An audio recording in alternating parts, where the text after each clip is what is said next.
My name is TK Blue, affectionately known as Professor Blue, as I'm a full-time professor on the faculty at LIU Post, which was formerly known as CW Post campus of Long Island University.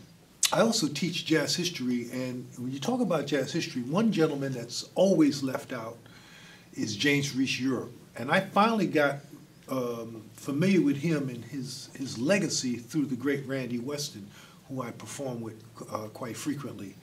And Randy gave me a book called My Life in Ragtime. It was a biography on James Reese Europe, and I was really blown away to find out that James Reese Europe was the first gentleman, African American, to take jazz out of the United States. And this was during World War I. 1914 to 1919, he was over in France.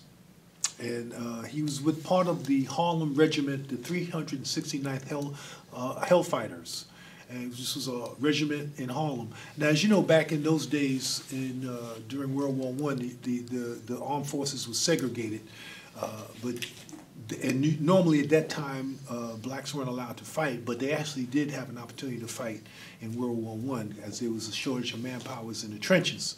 At night, he played music with his military band, and it was a ragtime, early form of jazz. So it was really fascinating to know that James Reese Europe was the first person to take jazz abroad, and he took it to France. I lived in France almost 10 years, most of the 80s, and France has so many jazz festivals. A lot of jazz musicians emigrated to France. Sidney Bechet was one of the first. They have statues of him. So it was really an eye-opening experience for me to learn all this information about James Reese Europe. An incredible arranger. He played a multitude of instruments, incredible conductor, just a fantastic individual. And to read about some of the things, for example, one thing he talked about in his band, they used an instrument that was made in the South by the slaves during the time of slavery. It was made out of the chinaberry tree, from the chinaberry tree, and it was an incredible wind instrument that you used to reed to play with. And unfortunately, this instrument only lasted about a month, because as long as the bark had sap in it and it was fresh, you had a great sound. But once the sap dried out, the instrument was of no further use. But they used this in his orchestra.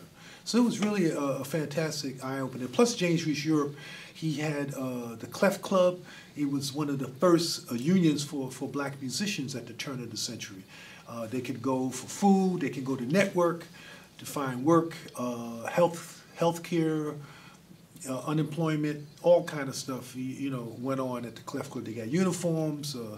It was just a fantastic beginning to jazz. And it's a shame that when you see jazz books in history, you don't hear too much about him at all. But he was a very important figure in jazz. He died, unfortunately, at a very young age. He was like 38 or 39. He was murdered, in fact, by one of his musicians over an argument. There were two guys in his band, both brothers, who played drums. He favored one over the other. And unfortunately, it was an altercation with the guy, one of them being jealous. He didn't get a chance to maybe solo or maybe play as much as he'd like to. And inadvertently, he cut him by accident, and he died, unfortunately, at that time. But that was a very incredible piece of history that I was not familiar with, and I'm really excited to expound on him and his legacy when I teach jazz history at LIU Post.